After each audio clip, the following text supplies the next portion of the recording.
Walk in from high school with no institutional knowledge and dominate a sport for the years that he's dominated. So when you talk about LeBron James, Michael Jordan, I look at from the neck up, not necessarily from the neck down, and I'm not going to judge. Again, my criteria is a little different because from a concentration standpoint and a game planning standpoint, LeBron James is head and shoulders above any of these guys. So are you... Isiah Thomas just said what nobody in the entire basketball world had the guts to say out loud. In the moment those words hit, everything exploded. One of the greatest to ever play this game sat in front of a camera, completely calm, completely composed, and absolutely dismantled the most personal decision LeBron James has ever made. Not his rings, not his records, not his billion-dollar empire, his son. And the 5 words that broke the internet in 2025? Stop using your son as a weapon. 5 words, and just like that, the entire conversation around LeBron's legacy, Bronny's career, and what it really means to be a father in the most unforgiving spotlight on the planet changed forever. Stay locked in, because this story goes deeper than any hot take. This is about ego, legacy, love, and a line that even LeBron's most loyal fans are struggling to defend. Dave? I think he is the most discussed 55 pick in the history of the league. There's no doubt about it. There's no question about it. There's no question. And based on what we've seen so far, did he earn a spot in the NBA?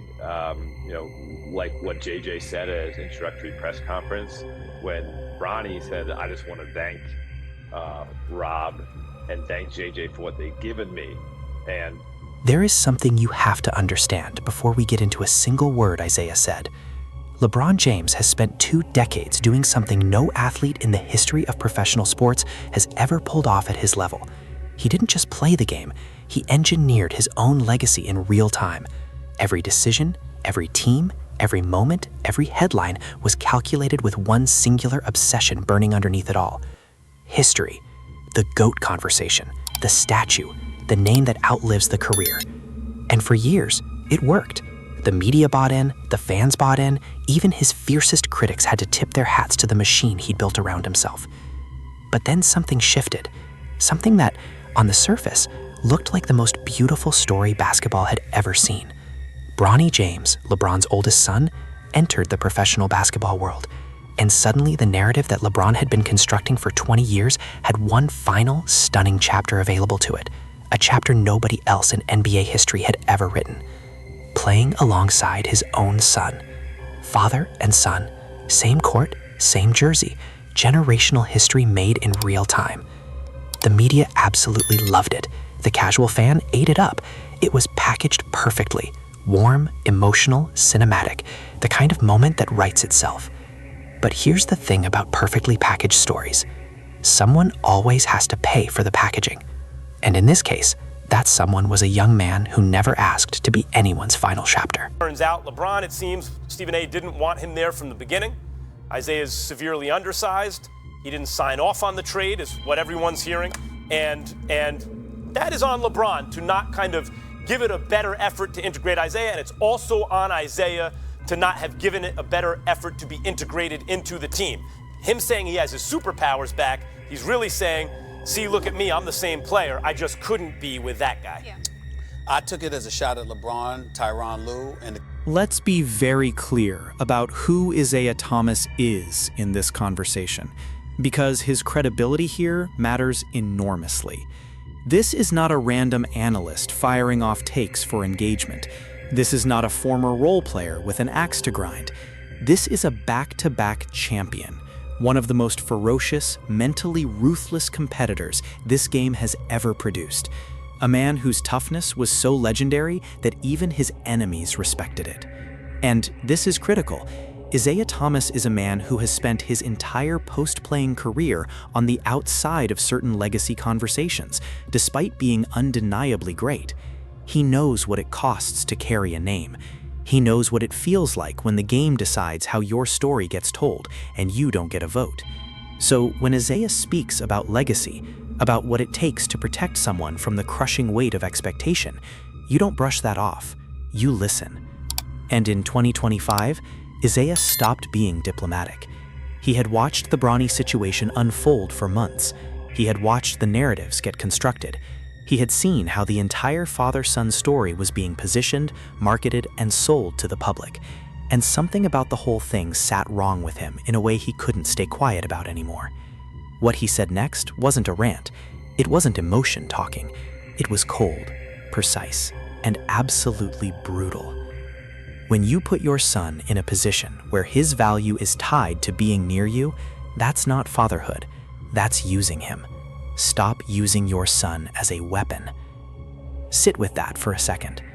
Not a shield, not a co-star, a weapon, deployed to extend a narrative, to buy more runway in the spotlight, to make a legacy chase feel like a family celebration.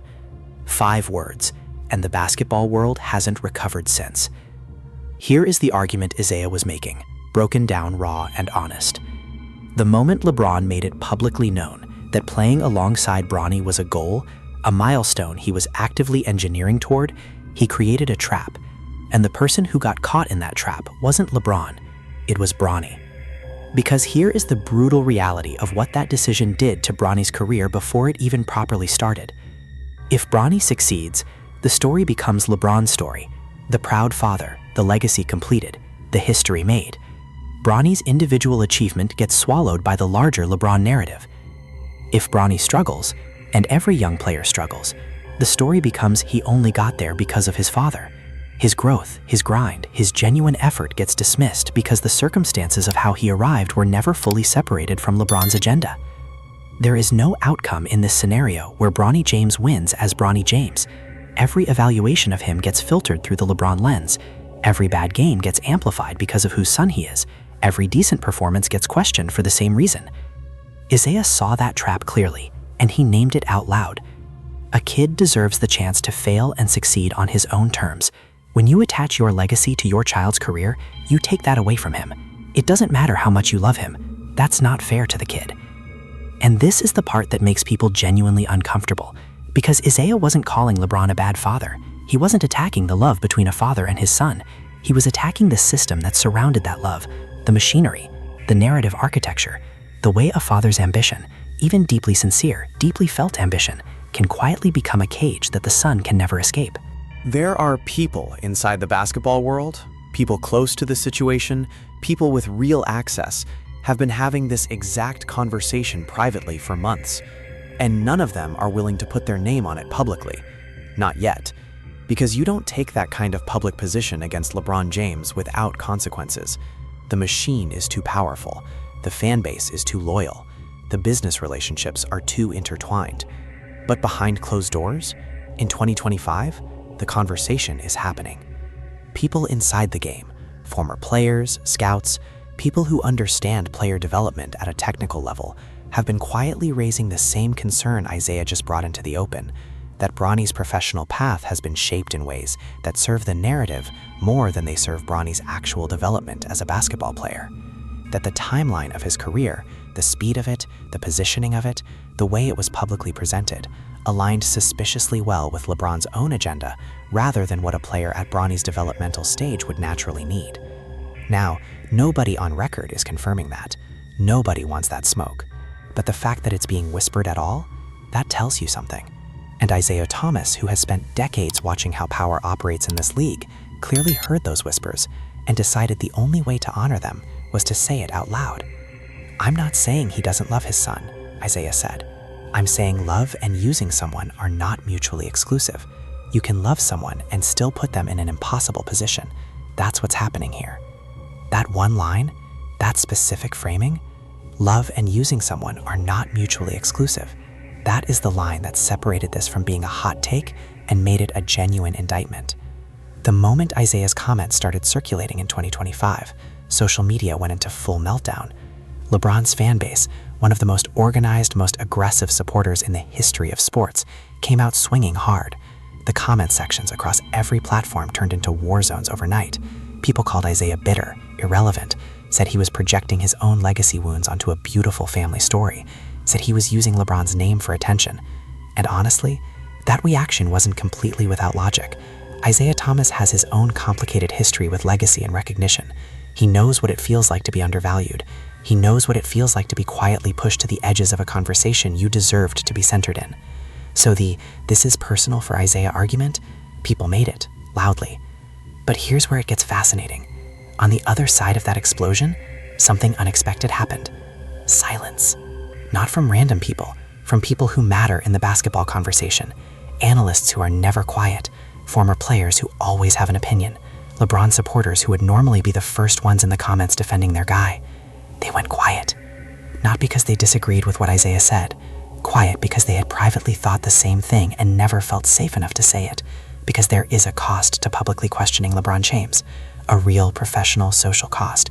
And most people aren't willing to pay it. Isiah paid it, without flinching. And that silence from people who should have been defending LeBron, that was louder than any tweet, louder than any reaction video, louder than any hot take segment. Because the people who know this game, really know it, heard Isiah's words and didn't have a clean counter-argument ready. That's not nothing. That's everything. LeBron James has not directly addressed Isiah Thomas's comments. Not publicly. Not in any way that has broken through to mainstream coverage yet. And if you know LeBron, if you have paid any real attention to who this man is, you know that is remarkable. LeBron James does not go quietly when he feels disrespected. He is one of the most vocal, most publicly expressive athletes in the history of professional sports. When something is wrong, he says so. When someone challenges him unfairly, the world knows about it within hours. He has the platform, the confidence, and the willingness to use both. Isiah Thomas called his approach to fatherhood a form of weaponization, and LeBron went silent. You think about what that silence means. Because here is the deeper question that Isiah's words forced into the open, a question that goes far beyond basketball, far beyond legacy debates, far beyond any statistics or championships. When does a father's dream become a burden his son never agreed to carry? That is not a basketball question. That is a human question, a universal one. And the uncomfortable truth at the center of it is this: even the most loving parent can, without ever intending it, build a story around their child that serves the parent more than the child. LeBron James may be the greatest basketball player who ever lived. His love for his son is not in question. The pride he feels watching Bronny compete is real and it is genuine. But the machine around that love, the media strategy, the legacy engineering, the narrative packaging, that machine does not love Bronny. That machine loves the story, and it will use whoever it needs to in order to tell that story the way it needs to be told. Isiah Thomas looked at that machine, and he called it exactly what it was. The greatest players in this game had to earn their place without their father clearing the path. That's how you become great. When you remove that process from your son, you don't protect him, you rob him. And that is the quote that is going to follow this entire conversation for a long time. Here is where we land on this. Isiah Thomas did not start a fight with LeBron James for attention. He started a conversation that the basketball world was already having in private, and he had the courage, or the willingness, or maybe just the accumulated life experience to bring it into the open where it belongs. Whether you believe he crossed a line, whether you think this was wisdom or bitterness or both, the question he raised cannot be undismissed. Bronny James is a young man trying to build a career in the most scrutinized environment imaginable, and the person who put him in that environment with the best intentions in the world is the same person whose shadow he will never fully escape. That is the cost of being LeBron James' son in the NBA. And in 2025, Isiah Thomas finally said out loud what a lot of people had been thinking for a long time. Stop using your son as a weapon. Whether LeBron listens, whether anyone in that inner circle has the courage to honestly ask themselves whether Isiah had a point, that's the real story. And it's still unfolding. So I'll leave you with this. Do you think Isiah Thomas went too far? Or did he say exactly what needed to be said? And more importantly, do you think Bronny James will ever truly get the chance to build a legacy that belongs completely to him?